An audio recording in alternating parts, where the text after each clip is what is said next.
ሰላም ጤና ይስጥልን እንደምን አላችሁ እንዴት ሰነበታችሁ ውድ የአዲስ አበባ ከተማ አስተዳደሮች ወይም የሚመለከታቸው አካላቶች የቁርጥ ቀን የከተማ ጤፍ አብዮትን የሰበረ የጨፌ ወጣቶች ሁለገብ ህብረት ስራ ማህበር የድረሱልን ጥሪ ነው ምናቀርበሎት እርግጠኛ ነኝ እንደሚደርሱትም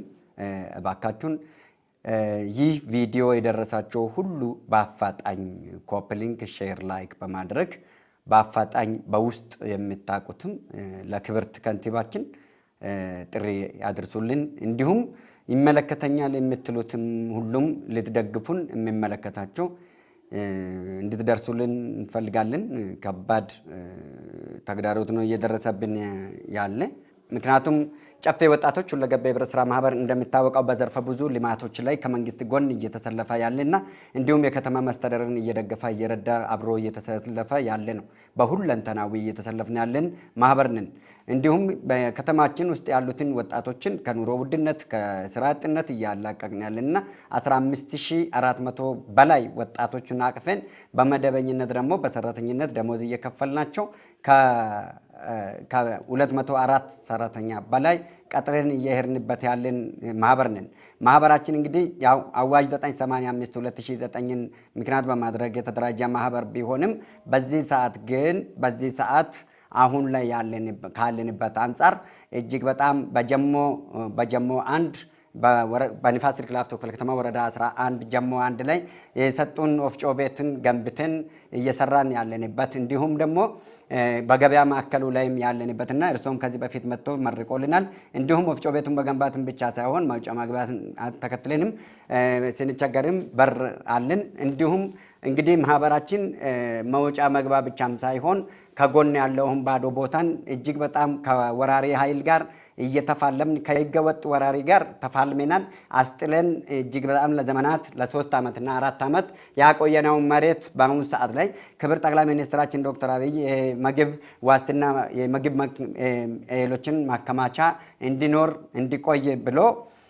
ማቆያ መጋዘን እንዲገነባ ብለዋል ስለዚህ ሲጣን ስሉኝ የልማት እንቅፋት አንሆንም ብለን ከልማት አጋሪነታችን አንፃር ከ800 ካሬ በላይ ወስዶ ቆርጦ ሲሰሩ አብሬን ነው የምናርጋው ብያቸው መጋዘኑም ነገም ተነጎዳም የኛውን የምንጠቀምበት ብዬም እየረዳዋቸውና 2000 ብሎኬት ስፖንሰር የሆነበት ሁኔታ አለ አሁን ግን ጨፌ ወጣቶች በዚህ ይሄው በመሃል እንደምትመለከቱት ህፃናት ኬከርን መገንባት ሳይት ፕላን ሰርተን አስፈቅደን እየሄድንበት ያለንና በርሶኑ በአዲስ አበባ ከተማ ከንቲባ ጽፈት ቤት የተቀመጠና ያልቀረበሎት ከሆነ አናቅም በህብረት ስራ ኮሚሽን አማካኝነት ፕላኑ ተሰርቶ እርሶ ጋር አለ ሁሉም በአዲስ አበባ ከተማ ብልጽግና ቅርንጫፍ ብልጽግና ጽፈት ቤቱም ያቃል ሁሉምንም ነገሮችን አስረድተናል አሁን ግን በጉልበት ህገወጥ ወረራን ምንም አይነት ፍቃድ ሳይኖራቸው ማህበርን ደፍጥቶ ማህበርን አጥፍቶ በር ዘግቶበት መንገድ አጥፍቶበት እኛን እጅግ በጣም ዘግቶን እኛን እየፈነቀለን ያለና ከአዲስ አበባ ውስጥ ከገበያ ውስጥ ያወጡን እየገደሉን እየበደሉን ይገኛሉ 2015 ጤፍ አብዮትን ሰብረናል በኤግዚቢሽን ማዕከል ባዛር ላይ በሲምፖዚየም ላይ ተሳታፊ ነን ጨፌ ግንባር ቀደምት ነን ይሄን ሁሉ ያለን ሁለታችንን ውሃ ቸልሶበት የንፋስ ስልክ ላፍቶ ክፍለ ከተማ አስተዳደርና እንዲሁም የወረዳ 13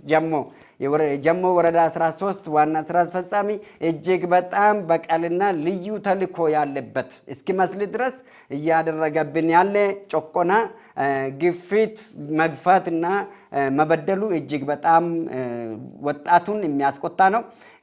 ወጣቶቻችን አባሎቻችን የሆናችሁት ሁሉ እጅግ በጣም ከአቅሜ በላይ የሆነ ያለ ከአዲስ አበባ ውስጥ እየተገፋን እየወጣን ያለንበት ሁኔታ ስላለ ይሄንን በአስቸኳይ ማናቸውም የሚመለከታቸው አካላቶች ክብርት ከንቲባ በአስቸኳይ በንፋስ ስልክ ላፍቶ ክፍለ ከተማ ወረዳ 13 ላይ በጨፌ ላይ የሚደርሰውን በደል ይቆም ብላችሁ በአስቸኳይ እንድታጣሩልን ችግራችን እንድትመለከቱልን የሚመለከታቸው አካላቶች ጥሪን አቀርባለሁ ይሄ የመጨረሻ ጥሪ ነው አደራ ይላችኋለሁ ሌላ ስህተት እንዳታሳስቱን ሌላ ጥፋት ውስጥ እንዳታስገቡን ጥፋተኛ ሳንሆን ልማታዊ ሆነን ሳለን የልማት አርበኛ ሆነን ሳለን የመንግስት ቀኝ እጅ ሆነን ሳለን ግን የመንግስት ጥላት እንዳያስመስሉብን አደራችሁ ይላችኋለሁ ጥሪዬ የመጨረሻ ነች እጅግ በጣም አመሰግናለሁ